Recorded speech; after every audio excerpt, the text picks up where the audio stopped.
China. China. The fear is that they can be controlled remotely. So you could technically stop a car remotely. We are talking here about a so-called kill pills. It means you have the ability to power off our power grids. There is a level of sort of mutually assured destruction. We trust no one. Could China shut down a city's energy grid?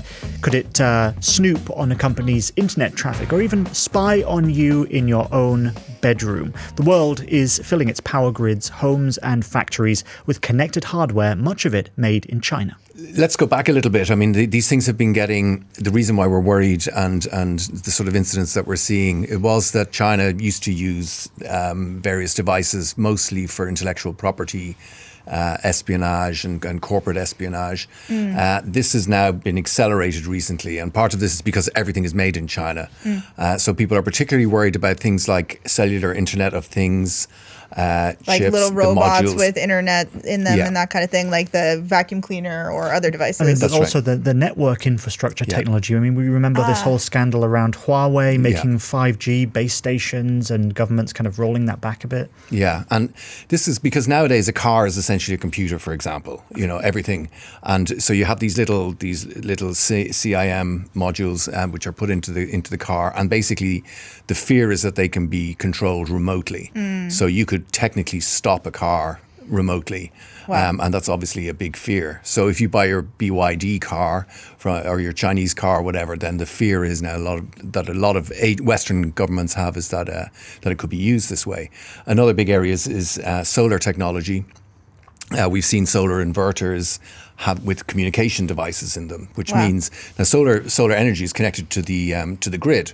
So this is a way for a foreign power, in this case China we're talking about, because all the solar panels in the world are made in China, that they can control the grid. They could turn off the grid if there's a hostile response to China invading Taiwan, for example. So there's a lot of these sort of things. I mean, there's also these state-backed groups like Flax Typhoon, which is very innocuous because it basically taps into very, very run-of-the-mill things, just like your Wi-Fi or your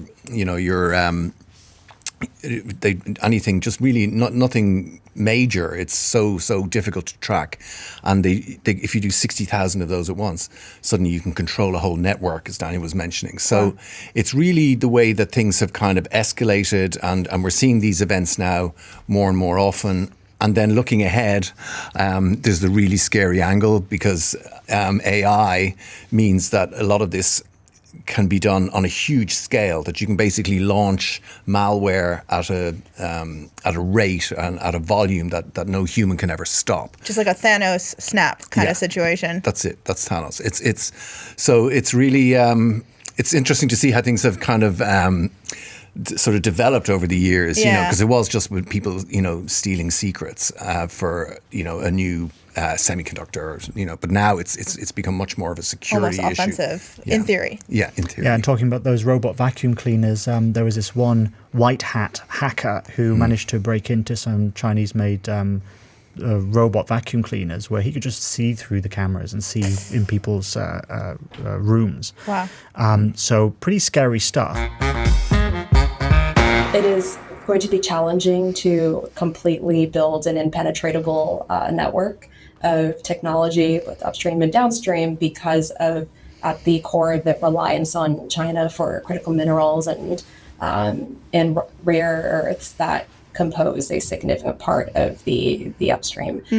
But at the same time, limiting Chinese renewable energy equipment, limiting some of these key and core technologies will over time preserve Europe's ability to not only navigate, but to regulate its renewable energy transition and also its broader tech transition in the future.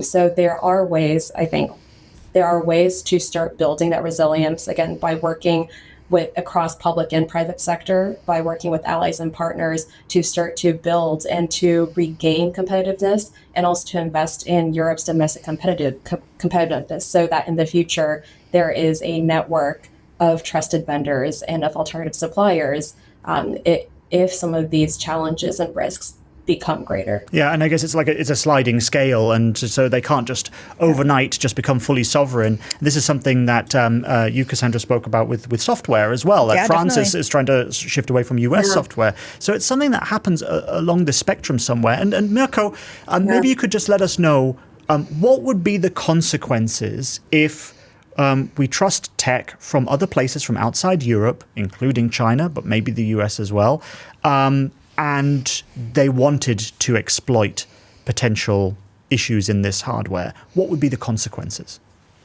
Yeah, first of all, what we are talking here about are so-called kill pills. So what is a kill pill? It means you have the ability from remote, for example, to power off our power grids.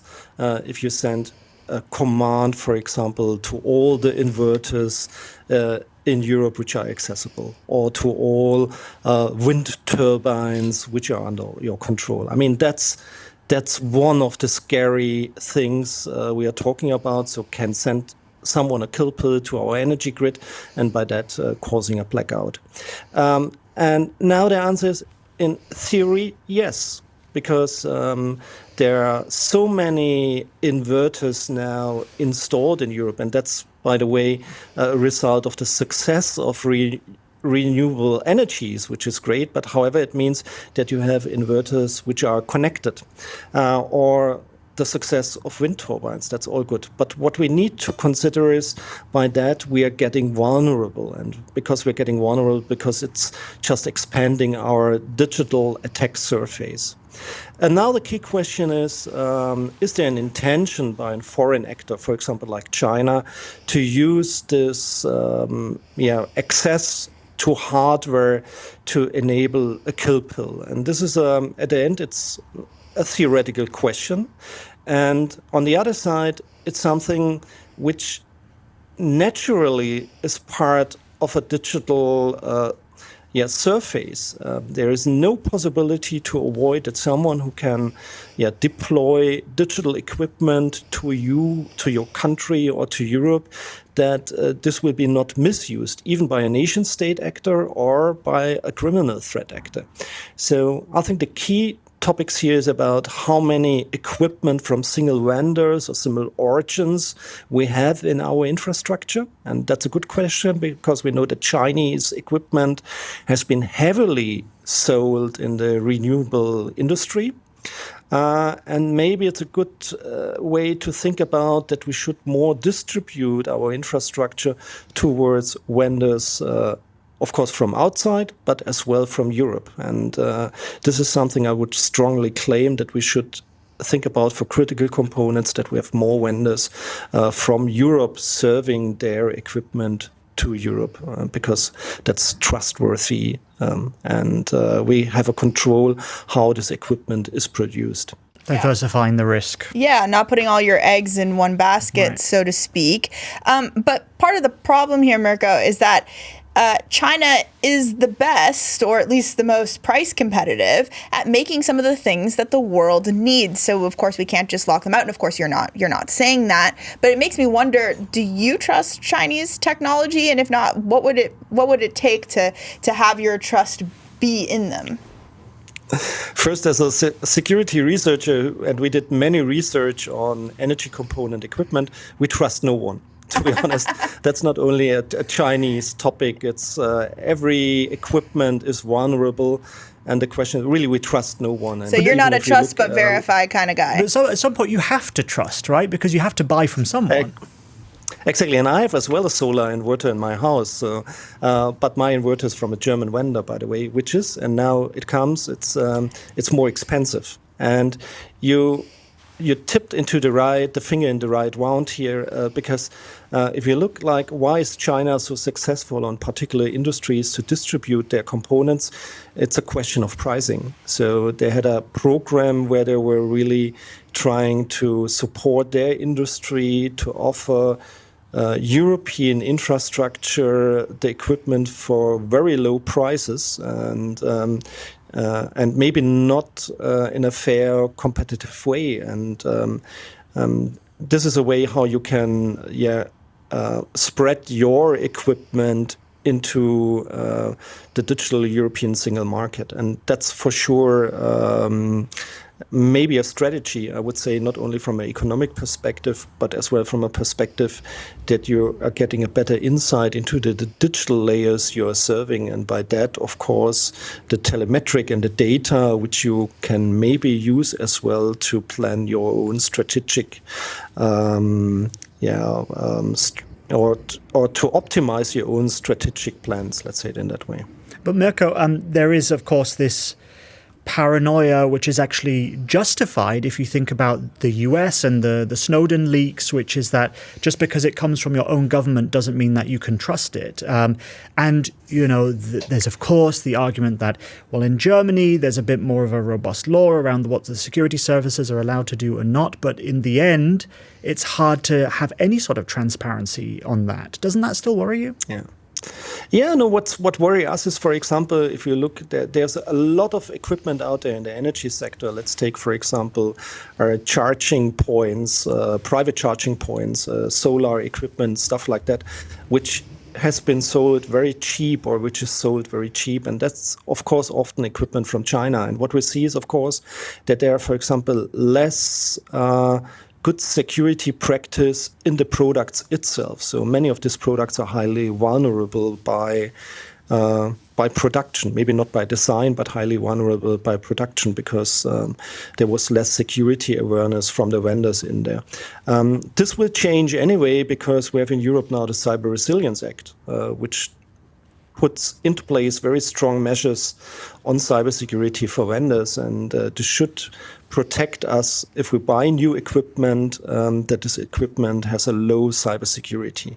But however, there's already a lot of equipment on the market now, and we need to think how we deal with all this equipment which is already there and is influencing our critical infrastructure, maybe because it's Chinese dominated, let's say it in that way, and of course it's as well equipped with low secure build equipment.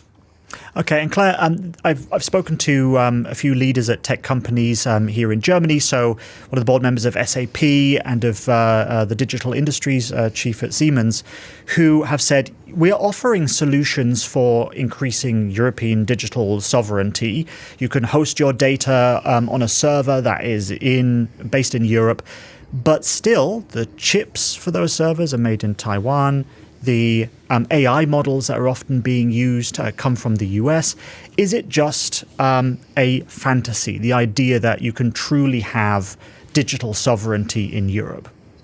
Yeah, I mean, when we talk about digital sovereignty, I don't think it is realistic in today's, the global technology landscape to see that as something that is truly domestic.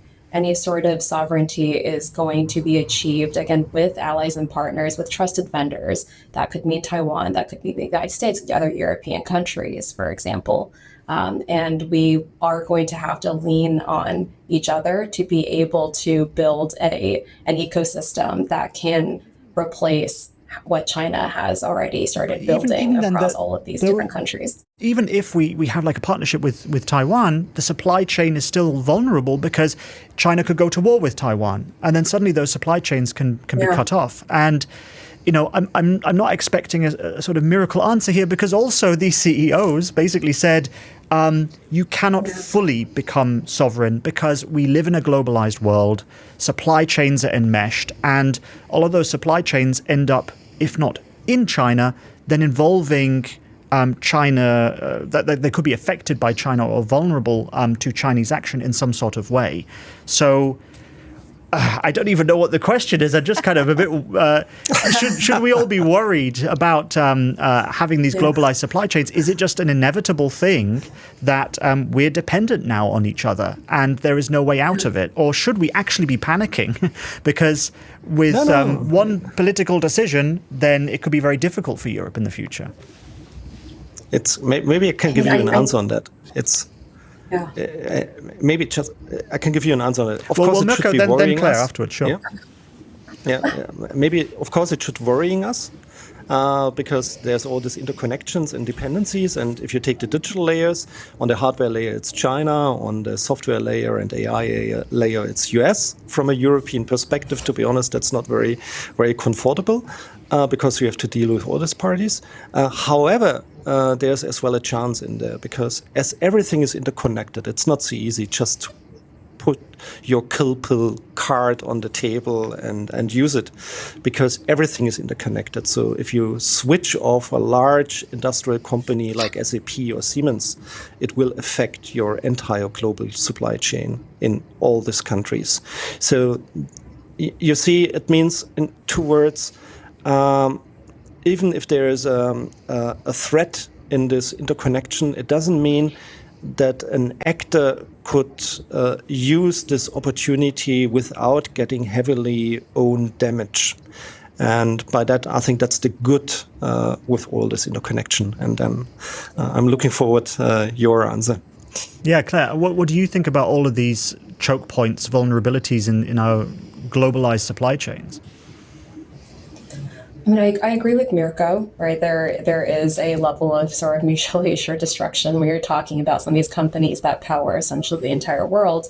But at the same time, part of building resilience is not just locking out Chinese technology, right? It's also just broadly increasing European resilience to retaliatory and economic measures like export bans or price manipulation tactics. Right. And so there will never be a perfect 100%. This is a, no China or no X country ecosystem, but it is possible for European countries to limit the exposure to an extent so that European governments have control over foundational layers of the digital economy and are able to resist leverage or resist coercion attempts at the very least, and also to be able to guarantee some level of, I think, data protection for the people.